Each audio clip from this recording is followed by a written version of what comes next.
हुनुहुन्छ। अघि भिडियो देख्नु भइहाल्यो होला। आज हामी के गर्नु लागेको, कहाँ जानु लागेको भनेर। आज फर्स्टमा हामी सपिङ जान्छौँ बाबुको भातको लागि। अनि सपिङ पछि लगातार भ्लगहरू हेर्नु होला। यो भ्लग नछुटाइकन हेर्नु होला। By by.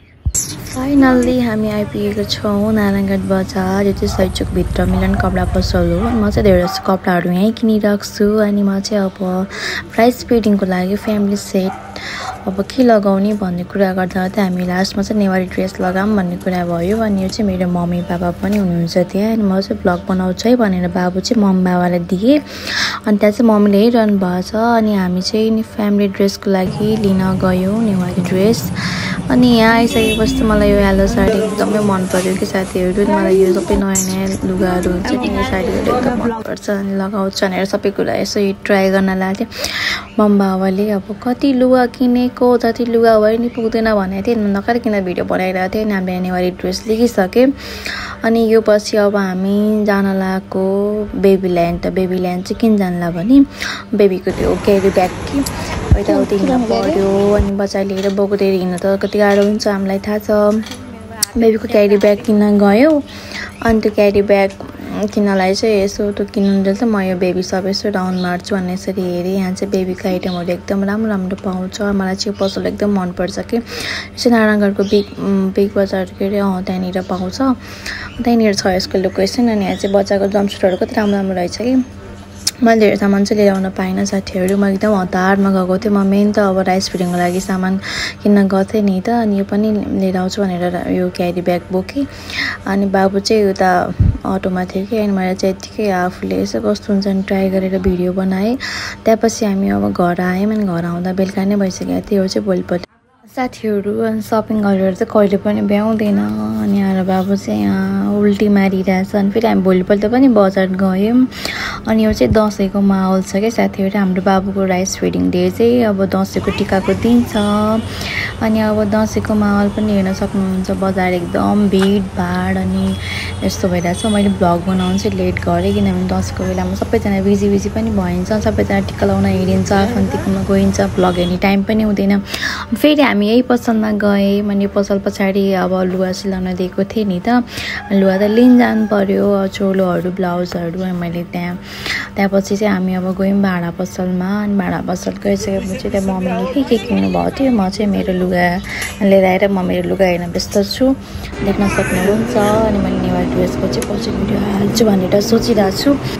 अनि हामी घर आइसक्यौँ। अनि अब खानेकुराहरूको सामानहरू लिन जान्थ्यो नि। उहाँ चाहिँ अब चट्ट परेर त्यहीँ पसल जान पनि यत्तिको रेडी भएर जानुभएको छ सामान लिनलाई। अब यो पछि चाहिँ हाम्रो बाबुको डेकोरेसनको टाइम आउँछ। अनि यहाँ चाहिँ बेलुकै डेकोरेसन गर्न मान्छेहरू आउनु भइसक्यो यहाँ। भोलि त भ्याउँदैन नि त, भोलि टिकाको दिन हो, मान्छेहरू बिजी पनि भइन्छ। अनि भोलि हाम्रो बाबुको पास्ने हो।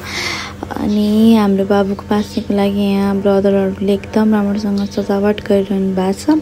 अनि म चाहिँ यतिकै एउटा हातमा बाबु र एउटा हातमा मोबाइल लिएर भिडियो बनाइरहेको छु। हजुरले भन्नु भयो किन नबोलिकन बनाएको होला भनेर। अब एउटा हातमा बाबु हुन्छ अनि एउटा हातमा आफूले मोबाइल चलाइरहनु पर्यो हुन्छ नि। त्यसरी बनाएको भिडियो हो नि त यो। भिडियो बनाउन कहाँ सजिलो छ हामीलाई पनि।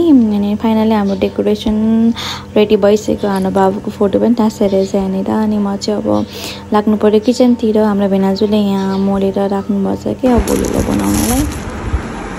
अनि साथी कोकको ग्लास कति जम्मा गर्नुभयो त। अनि म चाहिँ कोक भन्ने बित्तिकै एकदमै पहिल्यै खाइरहने हो कि। अनि बाउ पाएपछि राम्रोसँग यस्तो ड्रिङ्क्सहरू खान पाएको थिइनँ। अनि म चाहिँ यसकै मौकाको फाइदा उठाउँदै खाँदै काम गरिरहेको छु। अनि मलाई प्राउन पापड पनि बनाउँदा यहाँ ढाड दुखेर खुट्टा दुखेर कस्तो भइसक्यो कि।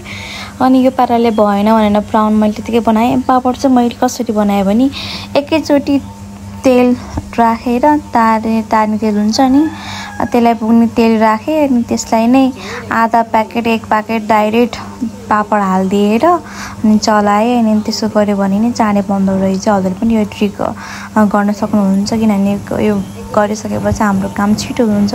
यसलाई दिने समय हामीले अरू काममा दिन सक्छौँ। अनि म चाहिँ अब यहाँ एक्लै छु बनाउनलाई। म र मेरो हस्बेन्ड मिलेर गऱ्यौँ। अनि मेरो हस्बेन्डले पनि अघि सघाउनु भयो। अनि हजुरले सोचिरहनु भयो होला मेरो सासू ससुरा कता हुनुहुन्छ भनेर। अनि मेरो सासू ससुरा चाहिँ उता अस्ट्रेलिया जानुभएको छ भिजिट भिसामा। अनि उहाँ भएको भए त मलाई अलिकति पनि हेल्प हुन्थ्यो। अनि उहाँ पनि अब 3 महिनाको लागि जानुभएको छ नि त। अनि उहाँहरू चाहिँ पछि आउनुहुन्छ। अनि त्यही भएर यो काम गर्न त म एक्लै परेँ। अनि गाह्रो पनि अलिअलि भयो। साथीहरू हेर्दा मात्रै इजी हो, यो गर्नलाई गाह्रो छ। यता माइतमा चाहिँ हाम्रो बाबुको लागि भनेर माला उन्ननु भएको छ मम्मीले। यो चाहिँ मलाई मेसेन्जरमा पठाउनु भएको थियो कि, अनि मैले यसलाई पनि याद गरेँ ब्लगमा। हजुर हेर्न सक्नुहुन्छ नातिको लागि पुरै माला उनिरहनु भएको छ यहाँ हजुरआमाहरू। यो मासु पाक्यो, बेला चाहिँ मासु बनाउनु भएको छ। यो रोस्ट अनि यो माछा मलाई बेस गर्न मनपर्छ, मेरो फेभरेट माछा हो कि। Hello good morning. आज चाहिँ हाम्रो बाबुको राइस रिडिङ डे। म चाहिँ आज चाँडै उठेँ अनि बाहिर हेरेको उज्यालो हुन लागेको रहेछ। लगभग 5-6 बज्न लाग्थ्यो क्या हो। फ्रेस त हुन पर्यो, मुख सुख धुन पर्यो। अनि मेरो मुख धुने स्थल फेरि छुट्टै छ कि। अनि बिहान मुख धोएर निन्द्रा भगाउनु त पर्यो नि त। मुख धुँदैछु। अनि मुख धुने बेलामा हल्का फुल्का मसाज गर्नुपर्छ। अनि मैले त्यही गर्छु। तर यहाँ चाहिँ भिडियो फास्टिङ भए मात्रै हो। अब यो भ्याएपछि चाहिँ म नुहाउन जान्छु साथीहरू।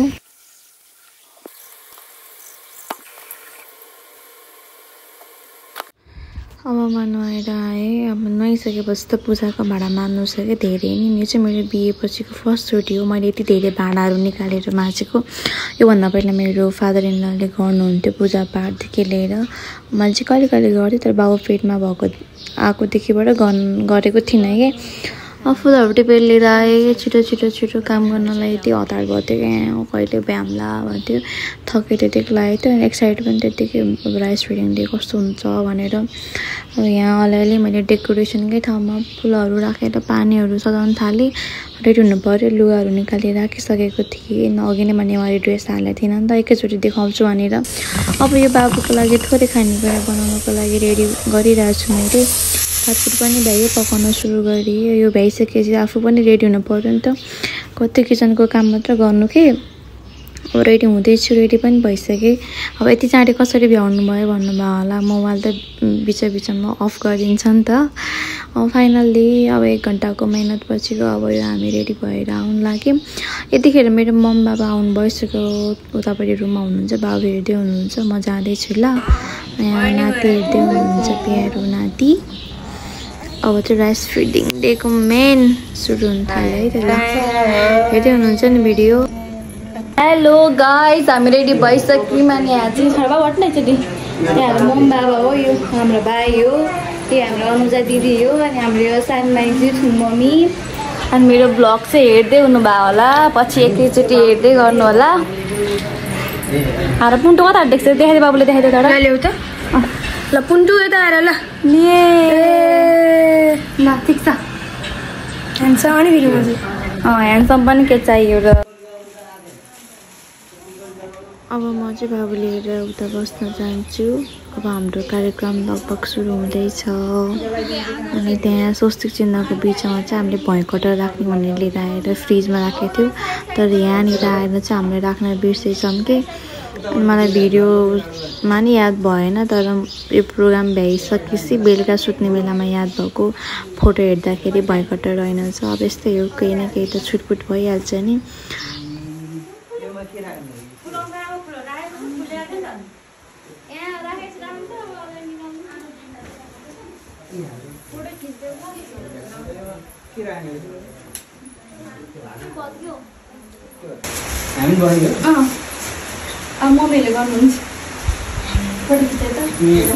अब बसिसकेँ। अब चाहिँ अलिअलि के गर्ने हो भनेर छलफल गर्दैछ। मैले चाहिँ यिनीहरू थोरै पूजाको कोठामा लगेर राखिदिनु न, यिनीहरू चढाउन भनेर भन्टाएको हुन्छु। अनि त्यही भिडियो क्याप्चर भएको रहेछ क्या। यहाँ भिडियो बनाउनु चाहिँ हाम्रो भान्जा र हाम्रो भाइ हो। अनि यहाँ अब हाम्रो मम्मी नातिले खाना खुवाउनको लागि सबै जोडजाम गर्नु भइसक्यो।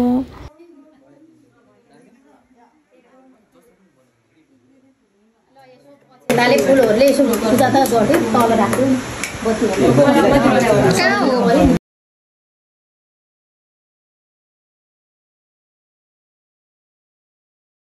म अनि बाबुको बाबा चाहिँ एकदम एक्साइटेड तरिकाले भिडियोहरू सुट पनि गरिरहेछौँ, फोटो पनि खिचिरहेछौँ। अनि बाबुलाई चाहिँ हेर्दै हामी आफै मक्ख परिरहेछौँ, कस्तो क्युट राम्रो देखेछ कि हाम्रो बाबुलाई।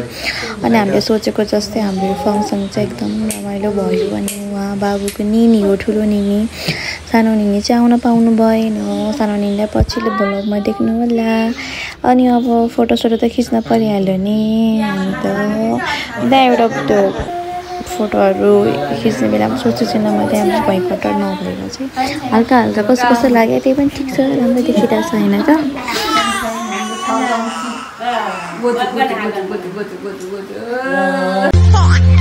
आज तिमीलाई अन्न खुवाउने यो शुभ दिन, हामी धेरै खुसी छौँ तिमीलाई पाएदेखि। यो चाहिँ दसैँको भोलिपल्ट हो। दसैँको टिकाको दिन चाहिँ हाम्रो बाबुको भात खुवाइ भएपछि हामी चाहिँ भोलिपल्ट माइत गएँ। मैले टिका लगाउँदैछौँ, हाम्रो बाबु पनि टिका लगाएर फर्स्टचोटि क्युट देखिरहेछ कि टिका लगाउँदाखेरि। मेरो मम बाबा हो। अनि हाम्रो चाहिँ टिका भइरहेछ। हजुरहरूको के कस्तो भयो। अनि म चाहिँ भिडियो बनाउन भनेपछि त म कहीँ पनि छोड्दिनँ, टिकटक नि बनाउनु परिहाल्यो।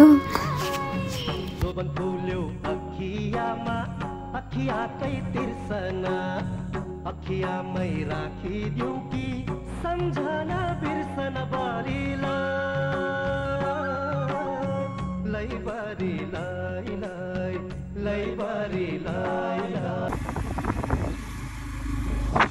अब हामी यहाँ पछि यताउति टिका लगाउन जाँदैछौँ। पानी परेर कहिले रोकेर टिका लगाउन जम्मा भयो थियो। यो टिका तालो पनि भ्याउनु पऱ्यो नि त। अनि बिस्तारै बारी चलाउनु भएको छ नि, त्यही बेला म भिडियो बनाउँछु भनेर मैले बनाएँ।